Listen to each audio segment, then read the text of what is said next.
레위기 13장 1절에서 17절까지 말씀입니다. 레위기 11장에서 15장은 이미 말씀드린 대로 정결과 부정, 거룩에 대한 하나님의 가르침에 대한 내용으로 누구나 지켜야 할 명령이기 때문에 이 문단은 설득이나 선택을 요구하는 것이 아닙니다. 아직 어린 신자들에게 하나님께 나오기 위해서는 거룩해야 하고 그 거룩에 입에대는 것이 무엇인지를 그림 언어로 하나하나 보여주면서 가르치고 있는 내용입니다. 그 중에 레위기 13장과 14장은 납병을 일으키는 부정, 정결에 대한 부분들을 다루고 있습니다. 그런데 이 납병이 히브리어로 보면 차라하트인데 이것은 현대의학이 말하는 납병으로 번역이 되었지만 납병이 아니라 정확히 번역하면 악성 피부병을 말하는 것으로 납병이 거기에 포함이 되고 있습니다. 이 악성 피부병은 전염성을 갖고 있습니다. 사람의 피부나 옷, 가죽, 건축의 벽 등 이런 것에 발병하는 피부병 같은 그런 번짐을 차라하트, 납병이라고 지금 표현을 하고 있습니다.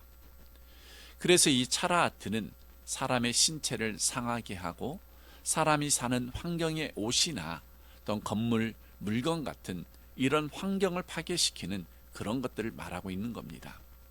그래서 그거에 대해서 진단하는 절차가 길게 소개되고 있습니다.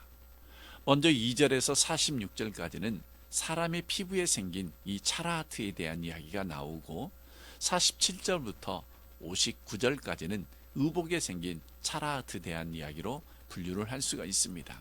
어떻게 보면 59절까지 하나의 문단으로 묵상을 해도 되는데 아마도 매일 성경이 내용의 길이가 길기 때문에 17절로 끊고 또 내일 말씀 39절로 끊고 모레까지 이 말씀이 연결되어지고 있지만 전체적으로 보면 비슷한 이야기를 오늘과 내일 말씀을 이어서 하는 것을 볼 수가 있습니다. 그래서 오늘 말씀은 한 절 한 절 보면서 설명을 하지 않고 전체를 하나로 보면서 그 의미가 무엇인지 보도록 하겠습니다. 먼저 2절을 보면 만일 사람이 그의 피부에 무엇이 돋거나 뾰루지가 나거나 색점이 생겨서 그의 피부에 납병 같은 것이 생기거든 그를 곧 제사장 아론에게나 그의 아들 중 한 제사장에게로 데리고 갈 것이요. 그러니까 이런 말이죠. 피부에 무엇이 돋거나 뾰루지 같은 것, 뾰루지는 쉽게 이해가 되지만 색점이라는 것은 우묵하게 파이거나 또는 종기가 생기고 화상을 입어서 생기는 그런 색점들을 말합니다. 이거에 대해서 24절, 25절 말씀에 보면 피부에 불이 되었는데 그 된 곳에 불그스름하고 희거나 순전히 흰 색점이 생기면 제사장은 진찰할지니 그 색점의 털이 희고 그 자리가 피부보다 우묵하면 이는 화상에서 생긴 나병인즉 제사장이 그를 부정하다 할 것은 나병의 환부가 됨이니라. 그리고 18절에서 23절에도 종기가 생겼다가 나았다 그럽니다. 그 생겼다가 나은 그 종기에 흰 점이 돋거나 희고 불그스름한 색점이 생겼으면 제사장에게 보일 것이라고 말을 합니다. 그러니까 오늘 본문은 이런 식으로 계속해서 비슷한 이야기로 피부에 어떤 것이 어디에 생겼느냐 또는 어떤 모양이냐는 것을 자세하게 설명하는 형식으로 기록되었습니다. 그리고 오늘 말씀에서 계속 반복되는 이야기가 무엇이냐면 그 피부에 의심스러운 것이 생겨서 그런 것이 발견이 되면 어떻게 할 것이냐라고 할 때 말씀에 보면 7일간을 격리시킵니다. 7일 격리를 하니까 생각나는 것이 어떤 것이냐면 요즘 코로나로 확진이 되면 대부분이 7일 동안 격리를 의무적으로 해야 합니다. 예전에는 2주간을 했었죠. 또 요즘에는 아마 이것도 변동될 것도 같습니다. 어제 뉴스를 보니까 3일 정도면 이것이 다른 사람에게 전파되지 않아서 의사들은 5일 격리했다가 병원으로 돌아온다는 이야기도 합니다. 그러나 코로나는 집에서 격리를 하면 되지만 오늘 본문에 피부에 무엇이 생기면 7일 격리를 하면서 그 기간 동안에 색점이나 딱지나 그 외의 모든 것이 어떻게 변하는가를 관찰하라고 합니다. 관찰을 했다가 그것이 어떻게 변하느냐에 따라서 정결을 선언하기도 하고, 또 여전히 의심스러우면 또 다시 7일을 격리한 뒤에 그것이 계속 번져가면 부정하다 선언을 하라라는 것이, 이것이 오늘 말씀의 전체적인 이야기입니다. 그런데 이 말씀은 오늘 말씀뿐만 아니라 내일 말씀까지도 그런 이야기가 연결이 되는데, 그래서 이 본문을 보면 계속 반복되는 단어가 있습니다. 그 단어가 무엇이냐면 진찰과 격리라는 말입니다. 진찰하고 격리시켜라. 그리고 격리했다가 또다시 진찰을 해라. 그런 과정을 반복하면서 정결하다고 선언을 하든지 부정하다고 선언을 하든지 그렇게 해야 된다는 말을 하는데, 이 격리와 진찰, 격리와 진찰, 그리고 선언, 이것이 반복되는 이유가 무엇이냐면 그만큼 이거에 대해서 매우 신중하게 접근을 해야 한다는 말입니다. 왜 신중하고 엄격하게 다루어야 하느냐면, 이 차라아트라는 나병이라고 번역이 되었지만 이것은 죄와 죽음을 상징하기 때문에 그렇습니다. 어제 보았던 12장에서 우리가 여인의 출산으로 인한 유출병에 대한 이야기를 보았습니다. 그 유출병이 무엇이 문제가 되어지느냐면 피가 곧 생명이라고 하는 생각 때문입니다. 그래서 피를 흘렸다는 것은 죽었다는 것과 같은 겁니다. 왜냐하면 생명을 흘렸으니까. 그래서 그거에 대해서 어떻게 하라는 말씀들이 나옵니다. 오늘 본문에는 차라아트라는 것도 마찬가지입니다. 이 차라아트라고 하는 이 나병은 곧 죽음과 죄를 상징하는 것으로, 아무리 작은 딱지 같은 것이 피부에 하나 생겼다 할지라도 이것은 전염성이 매우 강하기 때문에 그렇습니다. 죄도 마찬가지죠. 아무리 작은 죄가 있더라도 전염성이 매우 강합니다. 죄가 큰 죄가 있고 작은 죄가 있는 것은 아닙니다. 그런데도 사람들은 죄가 크냐 작냐를 많이 따지죠. 이런 것이죠. 내가 지은 죄가 어느 정도의 크기냐, 용서를 받을 수 있는 작은 죄냐, 아니면 너무 커서 용서를 받을 수 없는 죄냐로 그렇게 생각을 많이 하는데, 성경은 작은 죄, 큰 죄를 말하지 않고 모든 죄는 똑같습니다. 그러나 작은 죄, 큰 죄를 말하는 것은 사람들의 기준이죠. 그래서 천주교 같은 데는 대죄라는 이런 표현을 하는데 성경에는 나타나지 않습니다. 그냥 죄는 다 똑같은 죄입니다. 사람들이 생각하는 아무리 작은 죄로 우리가 이렇게 예를 들 수 있죠. 어려서 짝꿍의 지우개를 훔친 초등학교 시절의 죄나 성장해서 어른이 되어 수백억 가치의 이웃의 물건을 훔친 것이나, 사실 하나님 보시기에는 다 똑같은 죄입니다.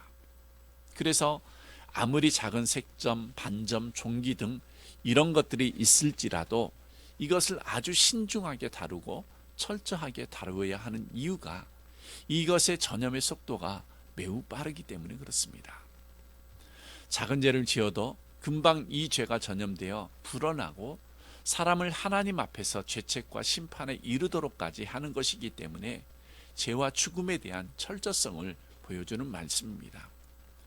요즘 시대가 코로나 시대이니까 어떻습니까? 코로나 바이러스, 특히 오미크론 같은 경우에는 너무 전염이 잘 되죠. 우리 눈에 보이지 않는 작은 바이러스가 영향을 끼치는 것을 보십시오. 전 세계가 이제 3년째 그 모든 것들이 마비되어지는 일들을 우리가 경험하고 있지 않습니까? 죄라는 것도 그렇습니다. 자신 있다고 하는 사람들에게도 쉽게 넘어뜨릴 수 있는 것이 죄이기 때문에 아주 신중하고 철저하게 진찰을 해야 하는 겁니다.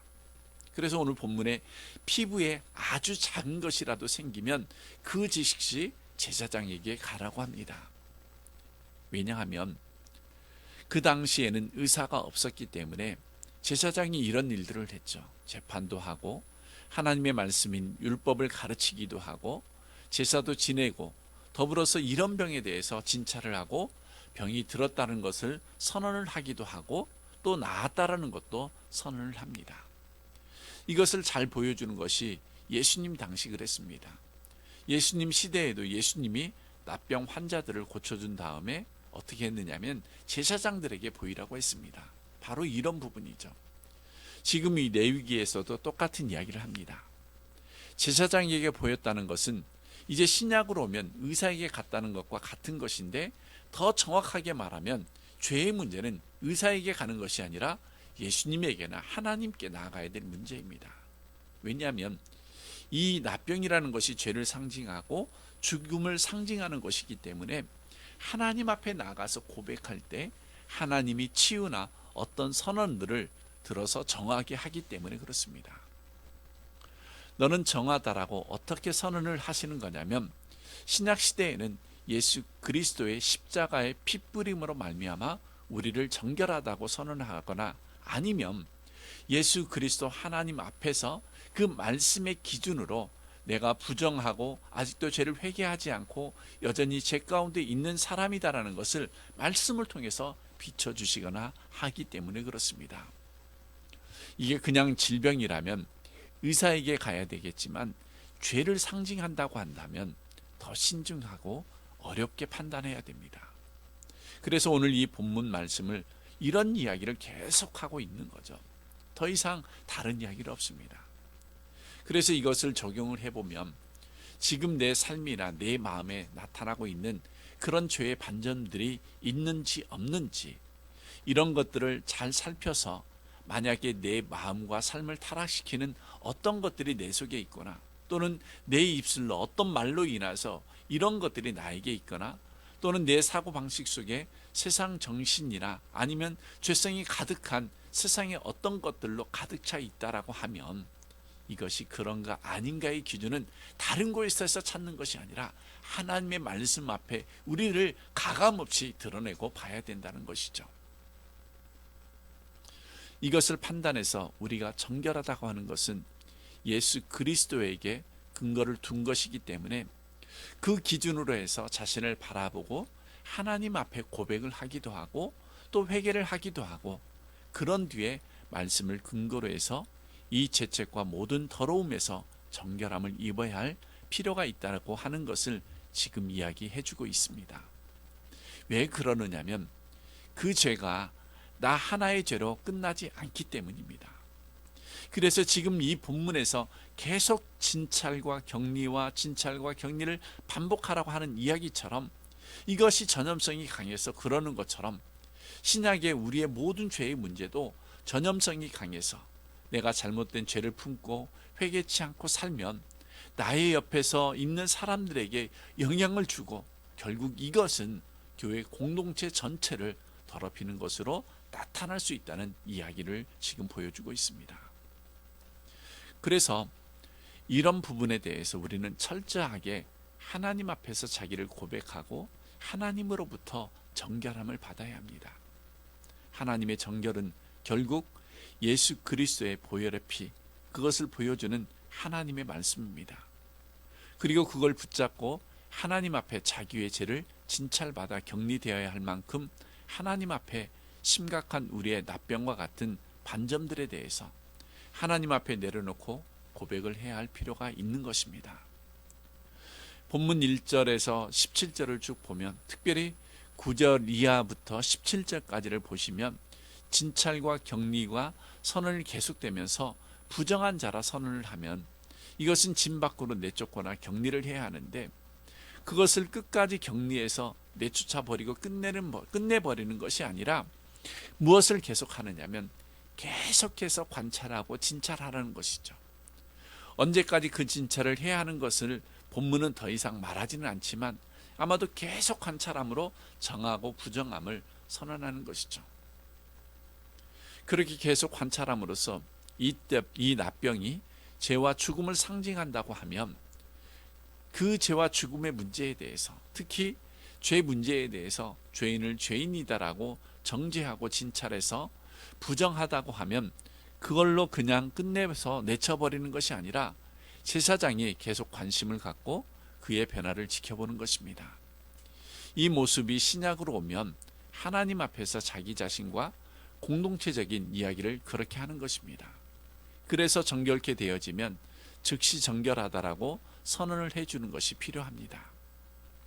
그러나 성경은 그렇게 말을 하는데 실제로 그렇게 했을까에 대해서는 했다 안 했다를 말하기가 어렵습니다. 왜냐하면 실제로 어떤 것들이 있었는지를 우리가 모르니까 그렇습니다. 그러나 성경 밖에 여러 가지 문헌이라든지 그 당시의 문화나 풍속 같은 것들, 또 예수님 시대나 이런 것들을 종합해 보면 계속해서 꼼꼼하게 아주 신중하게 하지는 않았던 것 같습니다. 제사장들은 의무를 다 감당하지 않고 그냥 한번 선언함으로써 내쫓아 버리는 것으로 끝냈던 것을 알 수 있습니다. 예를 들어 보면 영화지만 배너 같은 것을 보면 납병 걸린 사람들끼리 동굴 속에서 모여 사는 모습들을 보면 그렇습니다. 그러니까 하나님의 말씀하고 사람들이 실제로 실천하는 것은 좀 달랐다는 이야기입니다. 하나님께서는 이 죄인을 회개하고 돌아와서 정결케 되기까지 지켜볼 것을 이야기하지만 인간들은 그렇게 하지 않았습니다. 그러나 이것이 예수 그리스도에게 오면 주님은 그렇게 하시지 않고 늘 우리를 지켜보고 나와 함께 하시며 우리의 죄의 문제들이 정결케 되어서 깨끗하게 되기를 위하여 자기 몸을 들여 피를 흘리시고 늘 우리와 함께 해주시는 그런 분이시다는 것을 말씀하고 있습니다. 오늘 이야기가 계속 이런 이야기죠. 이제 말씀을 마치겠습니다. 오늘 본문의 내용은 다양하게 내일 말과 모레까지 비슷한 이야기를 계속 반복해서 말씀하는 내용입니다. 오늘 말씀 중에 가장 중요한 것들만 다시 언급을 하면 이 차라하트, 종기나 반점 같은 것이 죄와 죽음을 상징하는데 이것에 대해서 아주 신중하게 꼼꼼하게 잘 살펴봐야 할 것을 제사장들에게 이야기하고 있습니다.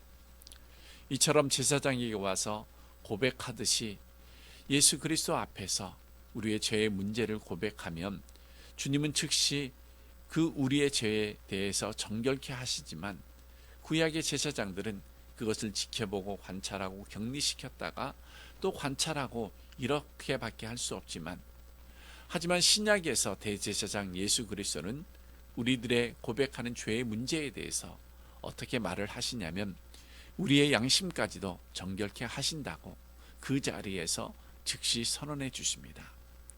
그래서 우리는 이 하나님의 말씀을 가지고 예수 그리스도로 정결케 하시는 은혜 앞에 내 마음과 입술을 더럽히고 내 사고방식과 생각을 세상의 것으로 채움으로 성경이나 하나님으로부터 멀어지게 하는 이 모든 것을 주님 앞에 고백함으로 늘 정결케 함을 입은 그런 삶을 살아야 할 필요가 있다는 것을 이 본문은 우리에게 보여주고 있습니다.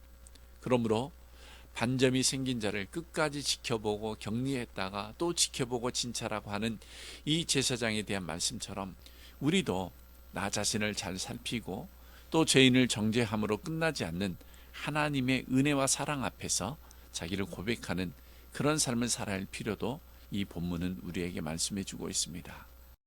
저와 여러분의 전염성 강한 죄로부터 우리를 건져주시고 의롭다 정결하다 선언해 주시는 예수 그리스도의 정결케 하시는 은혜를 늘 붙잡고 고백하는 삶, 자기를 살피는 삶, 그리고 공동체를 정결케 하게 이루어가는 삶을 살아가시는 모든 성도님들이 다 되시길 주님의 이름으로 축원합니다.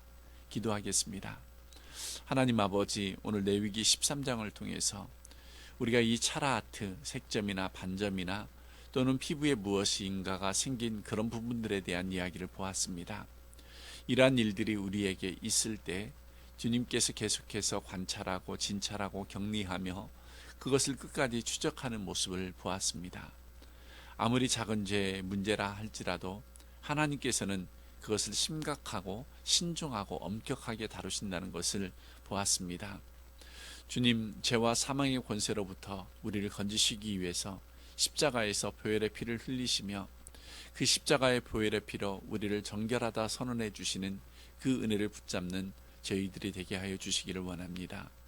세상은 계속해서 전염성이 강한 우리를 도전하고 들어오는 여러 가지 많은 잘못된 생각과 사상들이 내 마음과 입술을 타락시키고 또 더럽히고 그렇게 살아가는데 아버지 하나님, 우리가 주님과 주님 말씀 앞에서 점검하는 저희들이 되게 하여 주시고 또 교회 공동체를 타락시키는 세상 정신 문화 또 세상의 여러 가지 죄악들 모든 성도들이 주님을 의지해서 잘 지켜나가고 교회를 진리의 기둥과 터로 세워가는 그런 교회와 성도로 삼아주시기를 원합니다. 날마다 세상에서 살아갈 동안 하나님과 동행하며 살아가고 주님의 말씀 안에서 정결함으로 하나님께 드려지는 구별된 거룩한 성도의 삶을 살아가도록 인도해 주시기를 바라오며 예수님의 이름으로 기도드립니다. 아멘.